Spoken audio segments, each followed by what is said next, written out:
శ్రోతలందరికీ నమస్కారం అండి. దివ్య చెప్తున్న కథలకు మీకు స్వాగతం. ముందుగా మీ అందరికీ ఒక చిన్న రిక్వెస్ట్. నా ఛానల్లో కథలు మీకు నచ్చినట్లయితే నా ఛానల్ను తప్పకుండా సబ్స్క్రైబ్ చేసుకొని లైక్ చేస్తారని నేను కోరుకుంటున్నాను. ఇంకా ఇవాల్టి కథలోకి వెళ్ళిపోదామా? ఇంకెందుకు ఆలస్యం?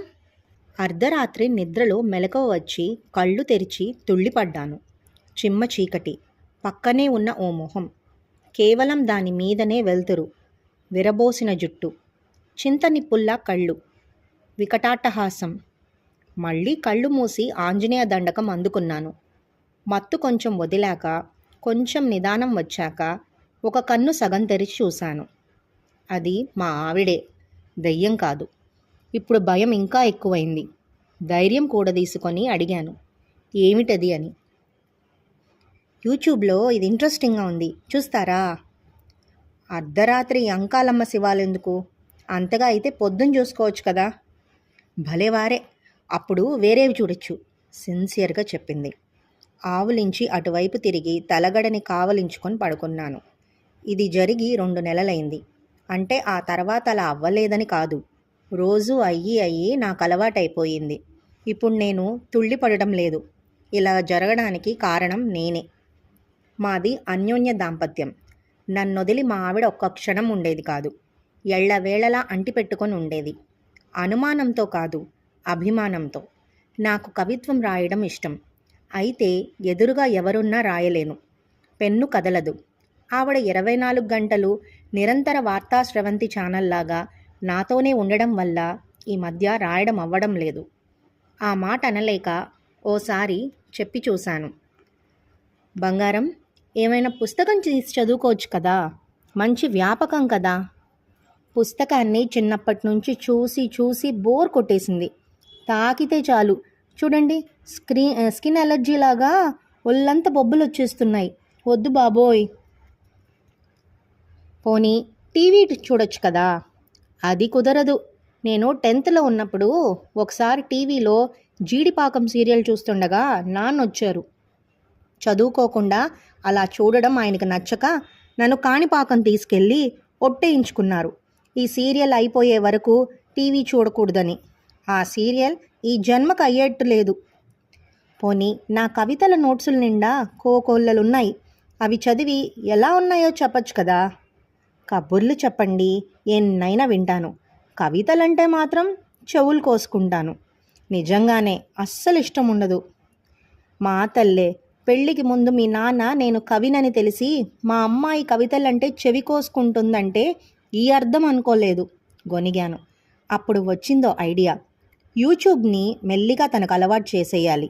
అందులో ఇది బాగుంది చూడు, అది బాగుంది చూడు అంటూ అడ్డమైనవి చూపించడం చెయ్యాలి. అలా మొదట కలిసి చూడటం అలవాటు చేశాను. చూస్తూ నేను మానేశాను. తను కంటిన్యూ చేస్తోంది.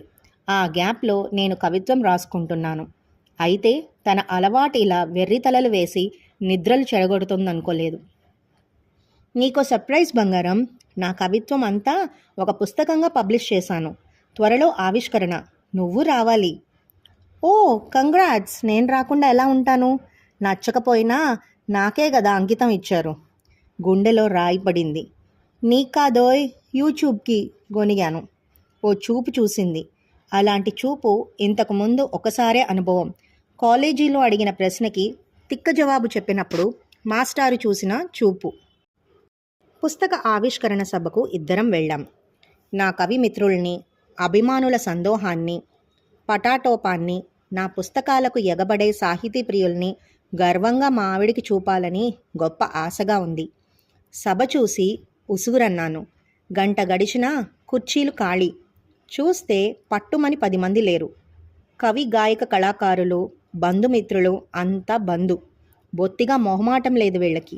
వచ్చిన వాళ్లల్లో ఎవరైనా పుస్తకం పొరపాటున అడిగితే ఒట్టు. సభానంతరం కొంచెం గిల్టీగా అన్నాను. బంగారం, అనవసరంగా పుస్తకం ప్రచురించి వేలకు వేలు తగలపెట్టానేమో కదా. మీరే అలా అనుకుంటే ఎలా అండి? అమ్ముకొని సొమ్ము చేసుకుందామని కాదు కదా మీరు పబ్లిష్ చేసింది. ఇంటికి పదండి, ముందు మీకు సర్ప్రైజ్ న్యూస్ చెప్తాను. ఏంటబ్బా అనుకుంటూ ఇంటికి చేరాక ముందే ఉగ్గబట్టలేక గేటు బయటే అడిగేశాను విషయం ఏమిటని. గేట్లోంచి నన్ను ఇంట్లోకి గీరవాటేసి సుడిగాల్లా వచ్చింది. నన్ను కుర్చీలో కూలదోసి తన సెల్లో యూట్యూబ్ ఓపెన్ చేసి చూడమంది. అందులో తొక్క తీస్తా అన్న టైటిల్తో ఉన్న వీడియో. దాంట్లో అంతా చిక్కుడుకాయలకు చింతకాయలకు తొక్క తీసే విధానం చూపుతూ వాయిస్ ఓవర్. పావుగంట సేపు సాగుతుంది. పరమ బోరు. కాకపోతే మిలియన్ల కొద్దీ సబ్స్క్రైబర్లు. ఈ గొంతు ఎక్కడో విన్నట్టుందే అని చూస్తే అది మా ఆవిడ ఛానల్. ఈ వీడియోలు చూసి చూసి నేనేం తక్కువ అని ఛానల్ పెట్టానండి. సక్సెస్ అయింది. ఇక మరి చూసేదే లేదు. అప్లోడ్ చేయడమే తప్ప. కొంచెం సేపటికి కోలుకున్నాను. మెంటల్ షాక్ నుండి కాదు, ఆశ్చర్యం నుండి. హమ్మయ్యా, ఏమైతేనేం, మరి పిచ్చిగా యూట్యూబ్ చూడదన్నమాట. పిచ్చి పిచ్చిగా అప్లోడ్ చేయడం తప్పించి. థ్యాంక్ గాడ్ అనుకుంటూ మంచి సర్ప్రైజ్ అన్నాను. అంతేకాదు, మీ పుస్తకం ప్రచురణకైన ఖర్చు నేనే భరిస్తాను. ముందు ముందు కావాలంటే మరిన్ని పుస్తకాలు ప్రచురించుకోండి. యూట్యూబ్ వల్ల నాకు వచ్చిన ఆదాయం అంతా మీకే, ఓకేనా? ఓ, వీక్షకులను టార్చర్ పెడితే డబ్బులు కూడా ఇస్తారన్నమాట. అయితే నేను యూట్యూబ్కి అంకితం ఇవ్వడం అన్నది అతికినట్టు సరిపోయిందే. థ్యాంక్ యూ బంగారం. అయితే ఒక షరతు, నీ ఛానల్లో నేను చచ్చినా చూడను. నా కవితలు నువ్వు చూడొద్దులే, సరేనా? అంతకన్నానా? నేను అదే అందామనుకున్నా. మీ కవిత్వం చచ్చినా చూడను. నా ఛానల్ మీరు చూడొద్దులే. ఆవిడ వీడియో సరంజామా వెతుక్కుంటూ వెళ్ళింది. నేను పెన్ను పేపర్ అందుకున్నాను. ఈ కథ ఇక్కడితో సమాప్తం.